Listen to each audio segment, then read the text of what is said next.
Pak. Siapa? Telah diterima informasi nomor 5 Jalan Pantai Timur yang terbakar rumah.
Sebelum lanjut nonton video ini, jangan lupa tekan tombol subscribe, nyalain loncengnya, like, dan share ke teman-teman kalian.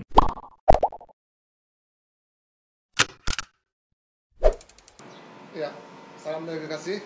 Selamat pagi Pak. Selamat pagi. Iya, Ya, kembali apa-apa. kita. Bisa buka masker ya, nggak apa-apa. Bisa, silakan.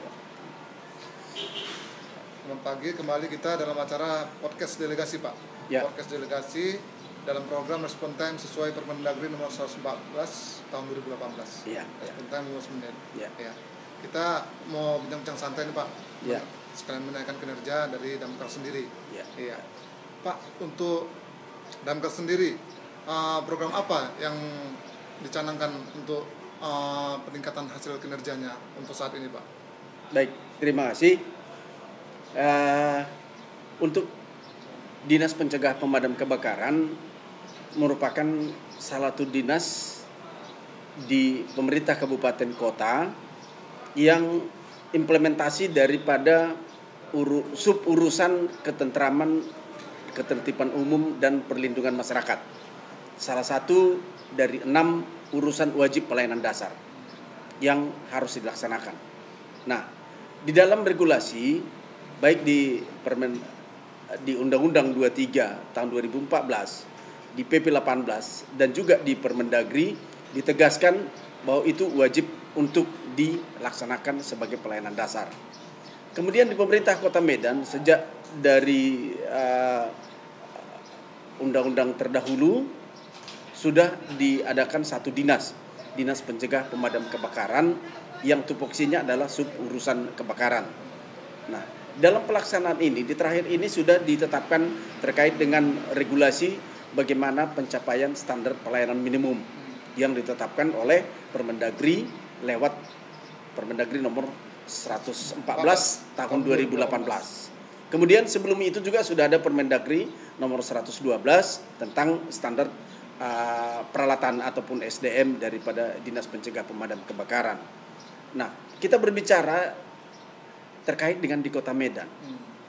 Di Kota Medan sejak tahun 90 barangkali ya, sebelum tahun 2000, hanya terdiri 4 UPT atau pos, yaitu di Belawan, di Kim, di Amplas, dan di sini di Borobudur.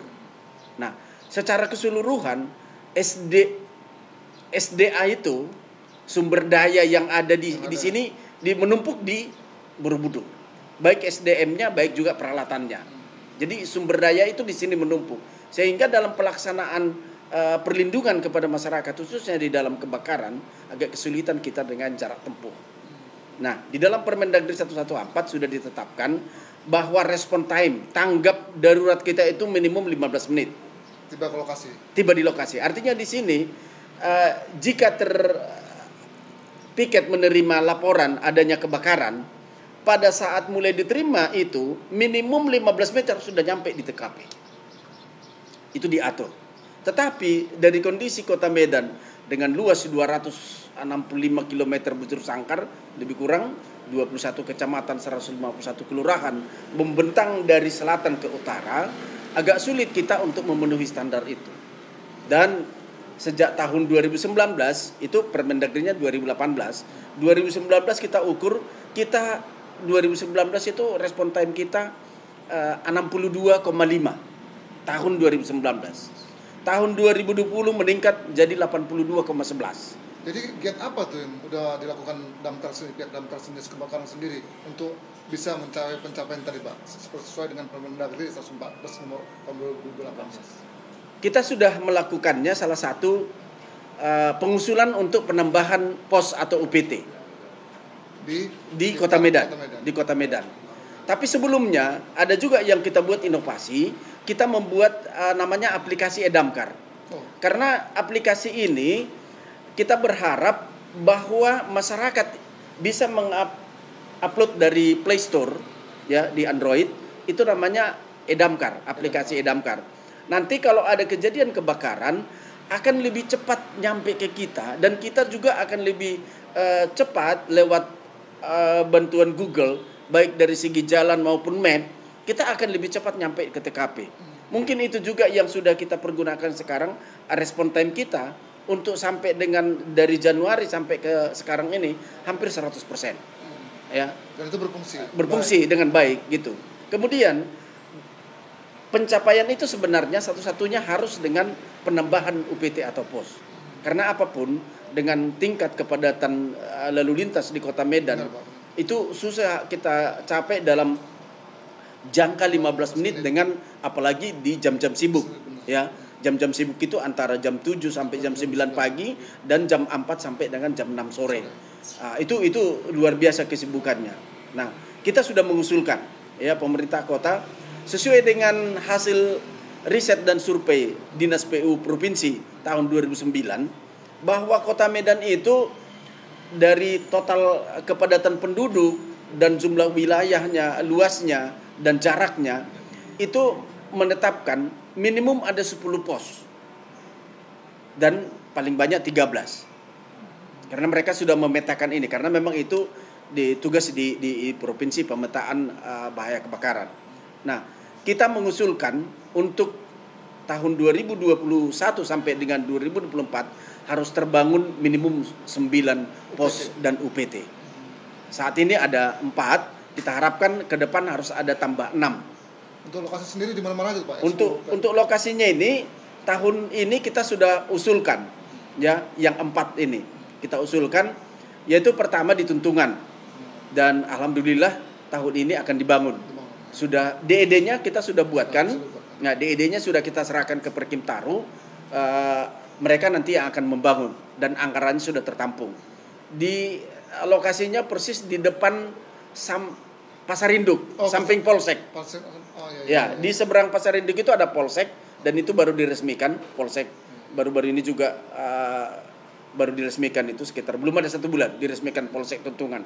Di sampingnya itu nanti kita bangunan kita khusus untuk UPT Damkar. Baru yang kedua kita usulkan di daerah barat, di Helvetia. Nah, ini lokasi lahannya kita sudah serahkan ke Perkim supaya mereka nanti yang membebaskan dan rencana membangun. Tetapi yang menyiapkan DED-nya tetap dari kita. Ya. Baru yang ketiga kita usulkan di daerah timur, di Jalan Ledda Sujono. Ledda Sujono kurang lebih sekitar 20 meter dari simpang Mandala. Ya, traffic light, lampu merah yang di Mandala. Itu ada sebelah kanan tanah kosong, di situ ada dijual, dan kita sudah usulkan. Mudah-mudahan itu bisa dibebaskan tahun ini, dan Perkim sebenarnya berjanji kalau ada lahan yang terbebaskan di awal tahun ini, mereka mungkin bisa melanjutkan pembangunannya di P nanti, dianggarkan. Itu yang kita harapkan. Baru yang keempat kita usulkan nantinya adalah di Jalan Bilal, agak ke tenggara dia tapi agak di tengah ya. Kalau kita lihat dari utara ke selatan itu semacam di pinggangnya Kota Medan. Jadi di Jalan Bilal kita rencanakan di situ, sehingga nanti antara UPT yang satu dengan yang lain akan antara jarak 2-3 km, sehingga bisa lebih tercover kunjungannya. Baru Rencana kita nanti yang di Belawan itu akan kita buatkan pos, bukan UPT. Bukan UPT lagi. Ya. Dan yang terakhir kita sudah mengadakan MOU penjajakan, sudah ada komunikasi dengan USU. USU akan kita buatkan di situ pos. Mereka nanti akan menyiapkan lahannya, mungkin membangun dari kita, lahannya dari mereka, baru kita siapkan pasukan, kesiapkan armada yang stay di situ. Untuk pos mungkin bisa 2 armada, jadi yang UPT yang 3 armada. Oh, jadi setiap pos-pos itu disediakan pihak dinas sendiri 2 armada. Gitu. Iya, iya. Untuk saat ini Pak, armada yang ada di khususnya Damkar Kota Medan, Ya. ada berapa armada itu yang Ya, berfungsi dan sebentar. Kita terkait dulu untuk pencapaian respon time ini. Jadi dengan bisa terbentuknya 9 pos tadi, ya, yang saya terangkan tadi, itu menurut pengamatan kami jarak tempuhnya itu bisa di bawah 10 menit. Lebih cepat ya Pak? Lebih cepat. Karena apa? Memang respon time yang ditetapkan Permendagri 114 itu 15 menit adalah untuk kabupaten kota. Lebih khusus lagi sebenarnya itu dibuat untuk kabupaten karena apa? Karena pos di kabupaten itu di kecamatan. Sementara di kecamatan, di kabupaten jaraknya jauh dengan desa. Sehingga memakan waktu yang lama. Kalau kita di kota sebenarnya, kalau bisa respon time itu di bawah 10 menit. Tujuannya apa? Tujuannya adalah melindungi masyarakat. Karena kalau semakin cepat kita nyampe, kerugian yang dialami oleh masyarakat itu akan semakin kecil. Ya, korban materialnya berkurang. Mungkin hanya dapurnya yang terbakar, mungkin hanya sudut kamarnya. Nah, kemudian di sisi dari kaminya juga akan semakin efisien. Mungkin hanya 2 mobil yang turun armada, tidak perlu banyak-banyak karena masih kecil apinya. Tapi kalau sudah besar, kita harus menurunkan 10 sampai 15 armada. Itu. Nah, di situ dia tujuannya. Mudah-mudahan ini tercapai dan kami melaporkan kepada pimpinan, kepada wali kota, mereka sangat antusias dan sangat setuju. Hanya berharap bahwa bagaimana penyesuaian dengan anggaran kita, karena anggaran kita terbatas, terutama pengadaan lahannya baru pembangunannya, kira-kira gitu. Terkait dengan armada tadi, kalau armada kita nggak kurang, andaikan terbangun pun seluruh ini armada cukup. Karena apa? Di UPT 3 yang Amplas, Kim sama Belawan itu di Amplas ada 3, di Kim ada 3, di Belawan ada 2. Itu sudah 8 armada. Di tempat kita sekarang ini di Borobudur, di sini ada sekitar yang layak pakai itu ada sekitar 20 armada. Jadi tidak ada gunanya di sini ditumpuk banyak armada karena jarak tempuhnya sangat jauh, kita tidak dapat melindungi. Itu. Jadi kita berharap bahwa ini disebar. Di sini selaku kita rencanakan markas induk, cukup hanya dengan 3 atau sampai 5 armada sudah cukup di sini. Itu hanya untuk suplai. Misalnya yang besar-besar yang 10 ton bisa di sini. Jadi yang bergerak itu yang 5 sampai 3.500 sampai 5 ton. Itu yang bergerak. Ya, itu yang bergerak, baru nanti yang suplai yang 10 ton itu yang bergerak sebagai suplainya ke situ. Untuk hidropola sendiri Pak, yang ada di Kota Medan, apakah masih berfungsi semua apa gimana? Nah, ini kendala kita juga satu, sampai dengan saat ini dari data yang ada, hidran itu kalau tidak salah sekitar 113 titik di Kota Medan yang tercatat ya. Tetapi setelah kami survei, kami periksa dari keseluruhan, yang nampak itu tinggal 50-an. Ada yang hilang, ada yang nggak bisa terbuka. Ada yang trotoarnya sudah seperti salah satu di depan Risma, Jalan Brigjen Katamso, itu nggak nampak lagi. Itu. Baru dari 50 ini yang berfungsi itu cuma 13. Dan yang bisa digunakan itu hanya 6. Jadi dari pihak Damkar sendiri gimana giatnya Pak? Sekarang gini, sebenarnya kalau hidran itu kan kewenangan dari Pemprov atau PDAM. Itu kewenangannya mereka. Baru di dalam tahun sekitar bulan Maret yang lalu kita sudah awal-awal Maret kita buat di sini forum OPD perangkat daerah Damkar, kita undang stakeholder semuanya terkait termasuk juga PDAM dan mereka juga sepakat akan bagaimana membicarakan ini. Dan kami juga kebetulan minggu ini saya juga udah buat surat ke Dirut dari PDAM bagaimana kami untuk berkoordinasi dan mengkomunikasikan ini dan membuat suatu komitmen gitu. Apakah mereka menyediakan kami merawatnya atau harus kami yang menyiapkannya, mereka yang memasang, karena itu kan terkait dengan saluran air mereka gitu, pipa induk. Itu harus di pipa induk, tidak boleh di pipa jaringan. Nah, itu kami akan membangun komunikasi dan koordinasi kepada pihak PDM untuk menyiapkan itu. Minimum misalnya kalau dari standarnya itu per 200 meter jalan harus ada satu hidran. Itu standar kalau kota yang terlindung ya, iya SOP-nya. Tapi kita tidak mampu untuk membuat seperti itu, ya seberapa lah. Mungkin sepanjang jalan Singamangaraja misalnya harus ada 5. Pergerakan armada untuk ngambilnya itu kan udah bisa. Di samping itu di titik ini bisa 1, di sini bisa 1, bisa sekaligus ngambil supply daripada hidran itu sendiri gitu. Itu harapan kita ke depan. Kalau untuk dari pihak damkar sendiri, gimana cara menanggapi Pak? Misalkan ada, kita katakanlah entah masyarakat atau seseorang menelpon, padahal itu mengatakan sini ada kejadian kebakaran, padahal itu tidak terjadi gitu. Gimana orang menanggapinya Pak? Setelah kita buat aplikasi Damkar itu dengan sendirinya mengurangi hoax itu. Mengurangi. Karena pada umumnya kalau lewat aplikasi Damkar, mereka langsung foto dan kirim.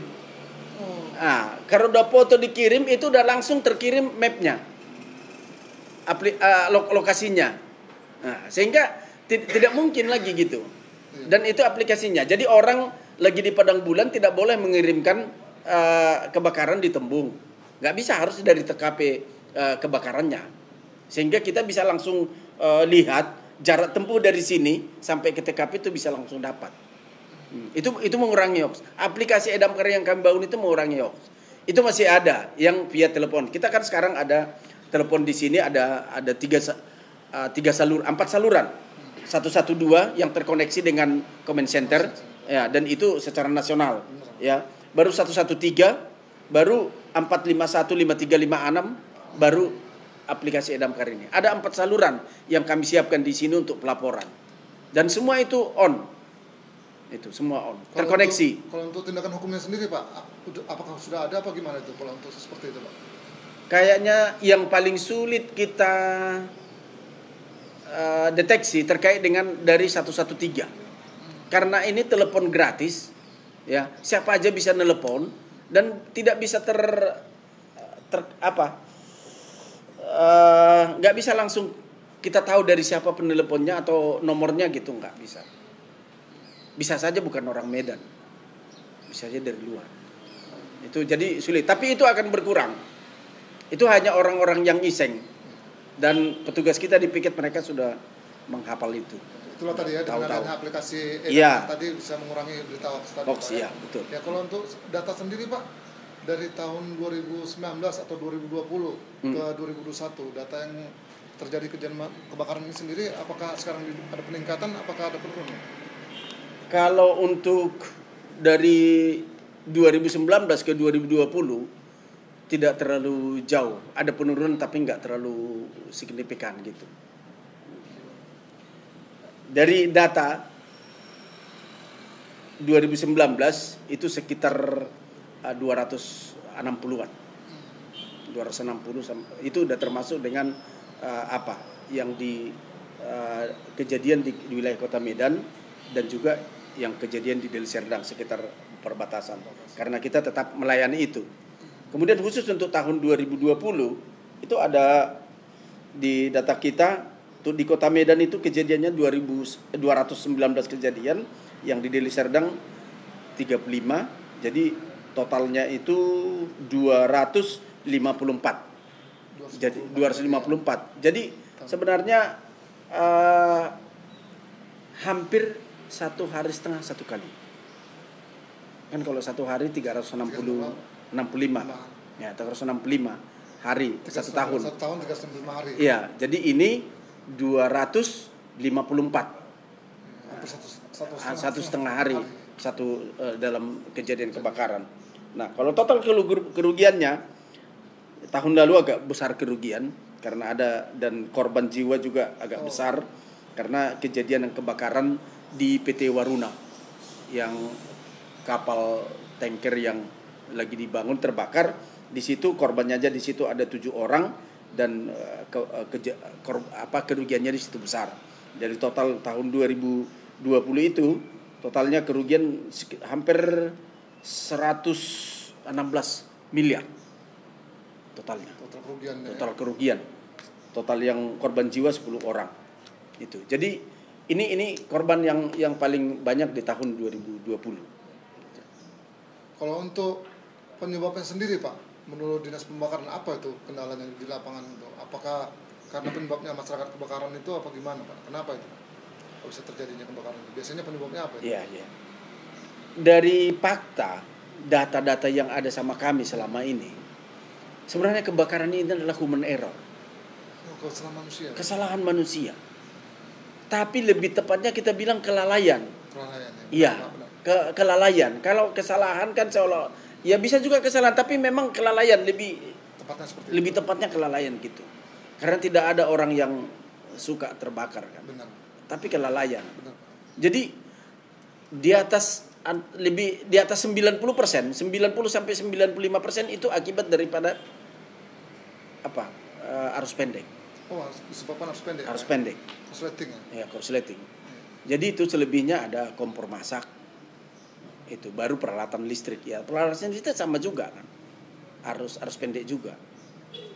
Ada pernah kejadian kalau tidak salah di Jalan Kapten Basri ya, yang di Umsu. Untuk Sumatera itu. Iya. Mukhtar Basri. Mukhtar Basri. Itu semacam fotografer gitu.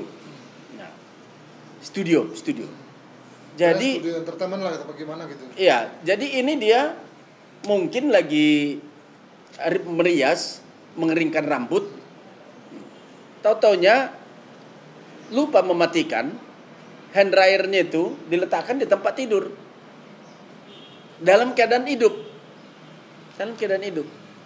Nah kan ini kan panas terus. Nah, kebakaran itu bisa terjadi akibat 3 hal. Ya. Pertama, adanya pemantik atau titik didih. Jadi seluruh benda ini kan berbentuk kimia. Pasti ada titik didihnya. Berapa derajat dia supaya terbakar? Ada. Jadi ini hand dryer ini kan panas terus. Jadi di tempat tidur ini kan busa. Gampang terbakar. Nah itu. Jadi itu yang membuat dia terbakar. Baru yang kedua itu ada titik didih tadi. Baru yang kedua ada udara. Baru yang ketiga ada bahan. Nah, dari 3 ini kalau salah satu ditarik pasti tidak ada terbakar. Nah, itu. Jadi kami lewat media ini saya berharapkan juga memberikan sosialisasi kepada masyarakat. Iya, himbauan bahwa pahami api. Kebakaran itu terjadi karena 3 hal tadi. Ya, adanya pemantik atau titik didih, adanya bahannya, adanya udara. Kalau tidak ada oksigen, tidak ada udara, tidak bisa terbakar. Nah, demikian juga untuk mematikannya. Kalau tidak mau terbakar, ya usahakan tidak ada pemantik. Pemantik tadilah itu yang saya bilang tadi, kelalaian. Itulah kelalaiannya. Bisa juga arus instalasi listrik di rumah. Ya, rumah kita ini tahun-tahun 20 atau tahun yang lalu kapasitasnya mungkin hanya 50 watt. Ya. Naik lagi karena kebutuhan listrik naikkan 900. Naik lagi kebutuhannya apa segala macam naik 1200. Naik lagi sampai 2200. Tapi instalasi listrik di dalam kabel-kabel itu tidak pernah dirubah. Iya. Tidak pernah dirubah, tidak pernah di-upgrade gitu. Sama dengan HP kita ini kan, kapasitasnya yang berapa, yang 1 giga, 2 giga, 6 giga kan seperti itu. Ya lama-lama hang. Nah ini yang menyebabkannya itu. Kemudian peralatan listrik juga di rumah yang sering kita terabaikan. Ya, kalau dulu mungkin hanya kulkas, kipas angin, televisi, hanya itu saja. Kalau sekarang udah nambah kan. tidak ada HP. Kalau sekarang ada HP, ada lagi speaker, ada lagi. Semua ini kan harus membutuhkan listrik, harus dicas. HP bisa aja 2 1 orang. Kalau di dalam rumah ada 4, satu rumah kali 2 ada 8 orang. Yang dulunya hanya coknya cuma 3 terpaksa harus nambah, bersambung-sambung. Sementara kabel itu belum tentu apakah ada instalasinya atau tidak, sesuai dengan standarnya atau tidak. Nah, itu. Demikian juga dispenser ini, seperti ini dispenser. Ini dispenser ini kalau dalam keadaan kosong itu akan terbakar. Udah pernah kejadian di Jalan Budi Luhur. Oh, terbakar apa ya? Terbakar. Terbakar. Jadi dia keadaan kosong, jadi kan pemanas terus. Benar. Nah, pemanas terus. Gak ada yang mau diinin jadi Ya, itulah terbakar. Nah, itu jadi mohon supaya kita lebih teliti.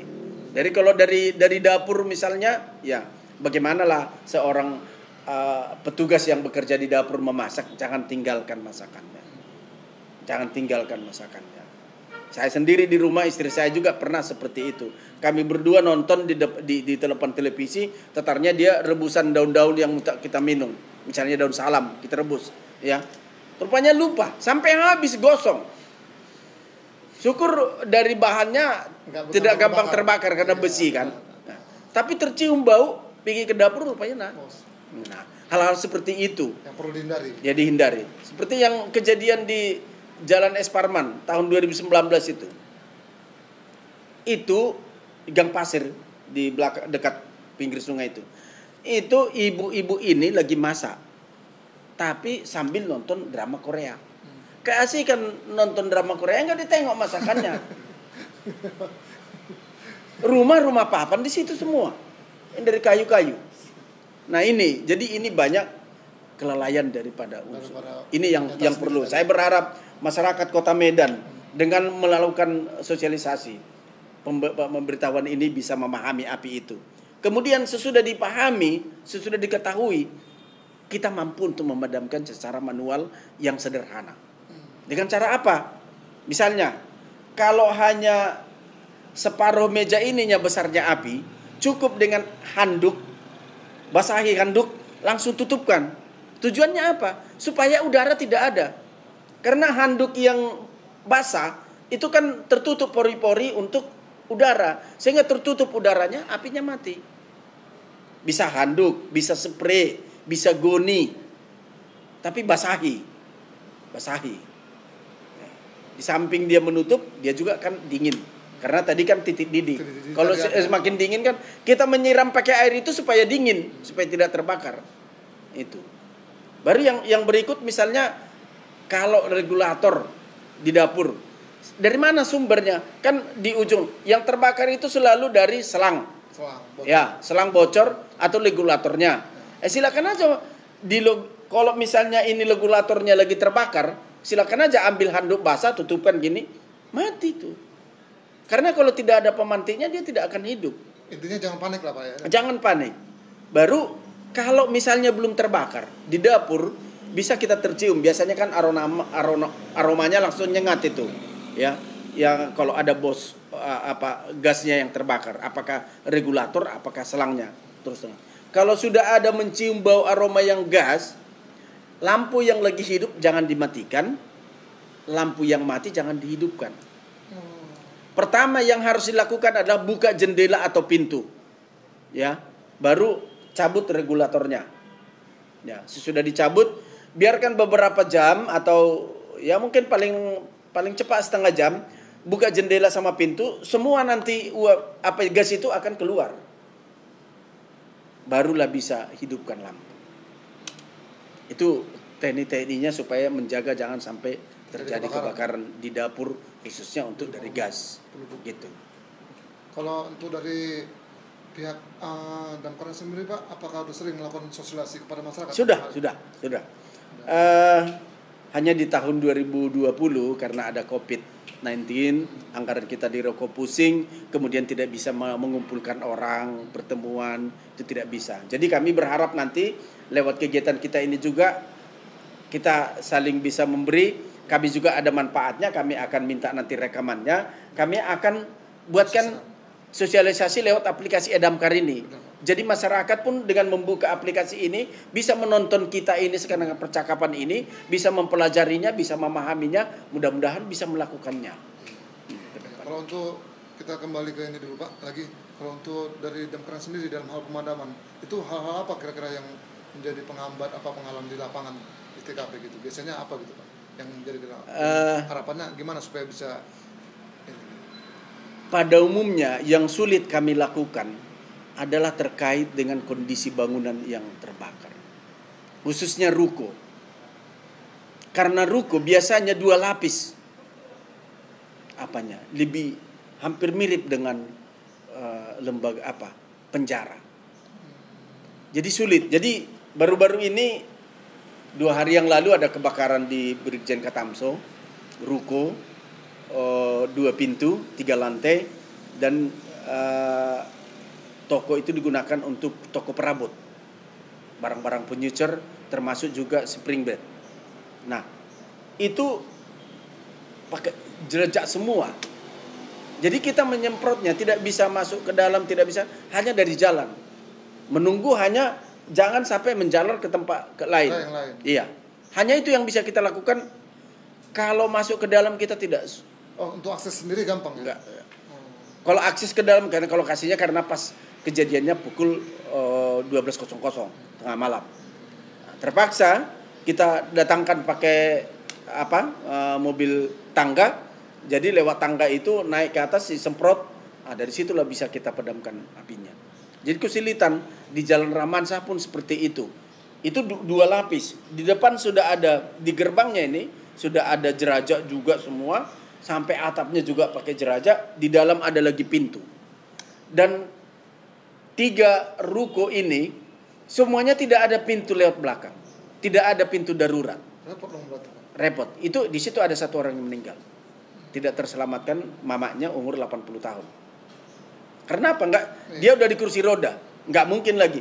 Jadi orang yang tinggal di situ penyelamatannya naik ke atas, ke lantai atap, ke atapnya, baru naik tangga ke gedung sebelahnya.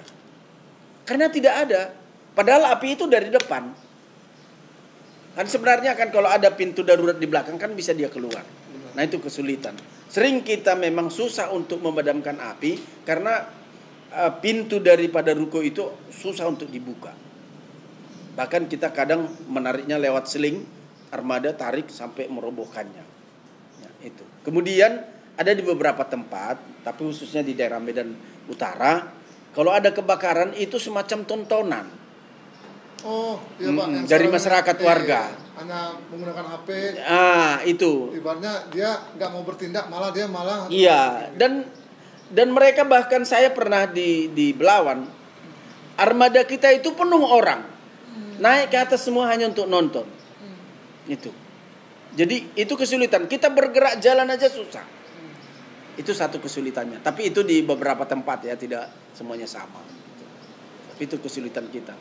Kemudian tapi ini dengan koordinasi yang kolaborasi dengan pihak yang lain, termasuk untuk PLN, karena kita tidak bisa memadamkan api itu kalau masih PLN-nya masih hidup. Jadi itu selalu saya udah buatkan, saya perintahkan bahwa petugas dari PLN itu sudah masuk di aplikasi kita, sehingga setiap ada kebakaran mereka sudah tahu dan mereka harus langsung segera turun ke TKP untuk memutus api dulu. Jadi berkolaborasi juga dengan pihak. Iya, pihak PLN, baru kepolisian, dinas kesehatan, Babinsa, Babin Kamtimpas, kita selalu berkoordinasi. Iya.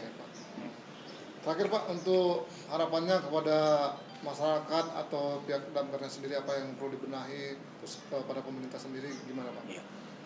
Kalau harapan kami, ya mudah-mudahan pemerintah Kota Medan di bawah pimpinan Bapak Muhammad Bobi Apip Nasution, beberapa kali saya laporkan, terutama waktu hari ulang tahun Damkar 1 Maret. 102 tahun ya? 101 tahun. 101 tahun. Ya, 101 tahun.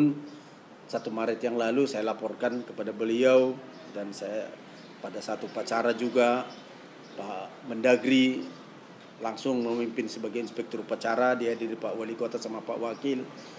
Beliau sangat respect terhadap perlindungan masyarakat dari bahaya kebakaran. Hanya dalam hal penyusunan pembangunan UPT tadi, beliau menyarankan karena Kota Medan ruang terbuka hijaunya sudah sedikit, artinya belum memenuhi standar, beliau menyarankan supaya mencari lahan yang dimiliki oleh Pemko Medan, tetapi bukan dalam bentuk ruang terbuka hijau atau pengadaan lahan yang lebih hemat, karena ini memerlukan biaya untuk tanah di lokasi kita, UPT kita minimum dia ada 20 kali 30, sekitar 600 meter untuk satu UPT, 20 kali 30. Tapi mungkin kalau ada dapat antara 15 ke 16 atau sekitar 18 ke 30 juga bisa, tapi bagaimana kita memanfaatkannya. Tujuan kita adalah bagaimana supaya bisa terlindungi masyarakat dari bahaya kebakaran. Harapan saya kepada masyarakat seperti tadi semuanya, ya, apa yang saya jelaskan tadi terkait dengan pemahaman kita terhadap api akan membuat kita mampu dan berani untuk memadamkannya.